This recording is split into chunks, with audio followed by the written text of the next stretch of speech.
Welcome back to The World Today. We're looking at the murder trial of South African athlete Oscar Pistorius, which resumed at the Pretoria High Court today, with the prosecution accusing the Paralympic star of using his emotions as an escape. He broke down in tears 4 times today and has also vomited in court. Mr. Pistorius admits killing his girlfriend, River Steenkamp, in February last year, but says he fired his gun after mistaking her for an intruder. But the prosecutor, Jerry Nell, says a 27-year-old Olympic sprinter had deliberately shot Ms. Steenkamp, a model, after the couple had had an argument. As the prosecutor resumed his cross-examination on Monday, that's today, he accused Mr. Pistorius of tailoring his evidence as he went along to suit the defense case, which had been concocted. The Olympic sprinter faces life imprisonment if convicted of murdering the 29-year-old model and law graduate. We'll still have our eyes on what's going on in Ukraine. Pro-Russian activists have attacked another official building in East Ukraine, ignoring a deadline to either leave or face eviction by Ukrainian forces. A crowd stormed a police station in the town of Horlivka near Donetsk, taking control of the building. Ukraine's interim president hit out at aggression from Russia, but signaled support for a national referendum. Towns in eastern Ukraine braced for military action from government forces as a deadline passed for pro-Russian separatists to disarm and end their occupation of state buildings or face a major anti-terrorist operation. In the East Ukrainian town of Makayevka, close to the regional center Donetsk, pro-Russian protesters remained in a local administration building which they took over on Sunday, April 13th, and erected barricades made of tires around it. Activists guarding the entrance to the government house in Makayevka said the town administration was functioning and the staff was free to come in. Ukraine has repeatedly said the rebellions are inspired and directed by the Kremlin, but action to dislodge the armed militants risks tipping the standoff into a new dangerous phase, as Moscow has warned it will protect the region's Russian speakers if they come under attack.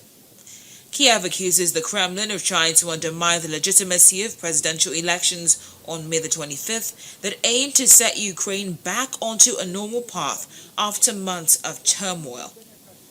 However, the Russian Foreign Minister Sergei Lavrov said Kiev was demonstrating its inability to take responsibility for the fate of the country and warned that any use of force against Russian speakers would undermine the potential for cooperation, including talks due to be held on Thursday, April the 17th, between Russia, Ukraine, the United States, and the European Union. Speaking of the European Union, many are keen on the way forward, including the EU Foreign Policy Chief, Catherine Ashton.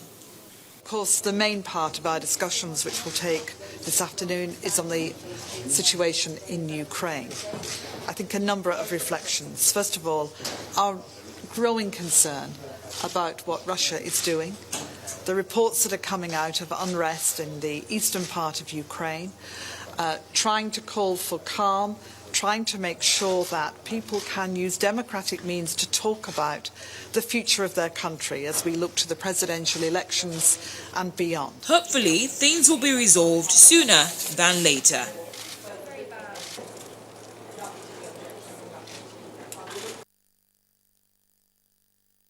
Well, it's been over a month since the Malaysian flight MH370 went missing en route from Kuala Lumpur to Beijing, and the families of those on board have got no closure yet. However, a new strategy is in place to locate the missing aircraft. They will be deploying a robotic submarine for the first time. Search Chief Angus Houston said the Bluefin 21 drone would be sent down as soon as possible to reach and search for wreckage on the seafloor. Teams have been using the towed Pinger locator to listen for signals from the plane's black box flight recorders.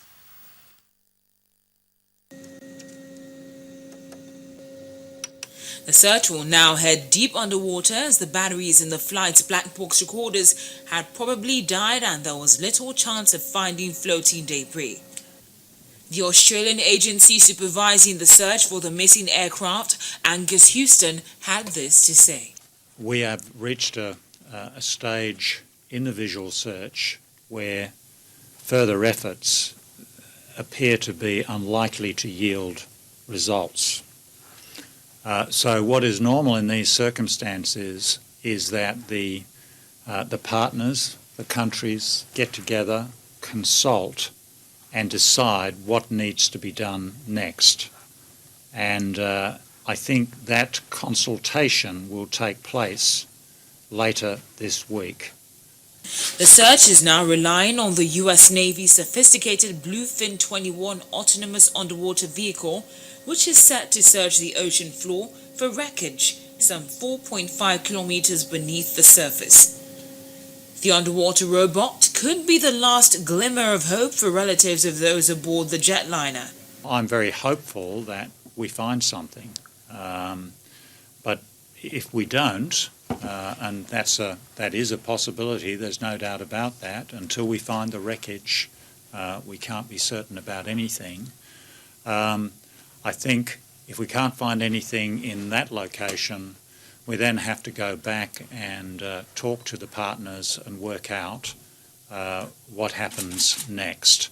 And that probably involves, if we take the Air France circumstances, that probably involves a very long, very painstaking sonar search of the floor of the ocean along the arc of the seventh ping.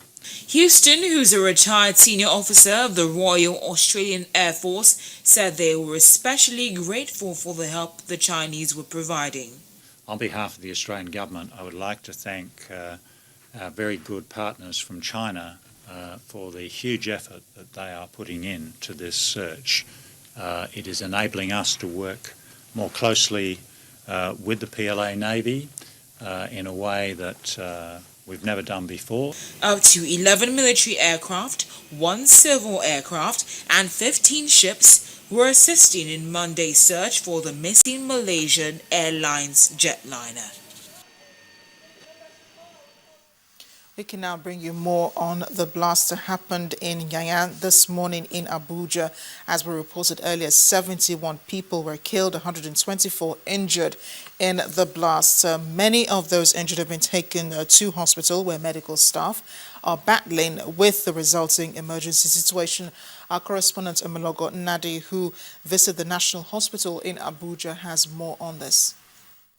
Here at the National Hospital alone, 46 persons are receiving treatment for different degrees of injuries. The 75 persons capacity morgue here could only take 15 persons. 14 were brought in dead, while 1 severely injured person died at the operating theatre.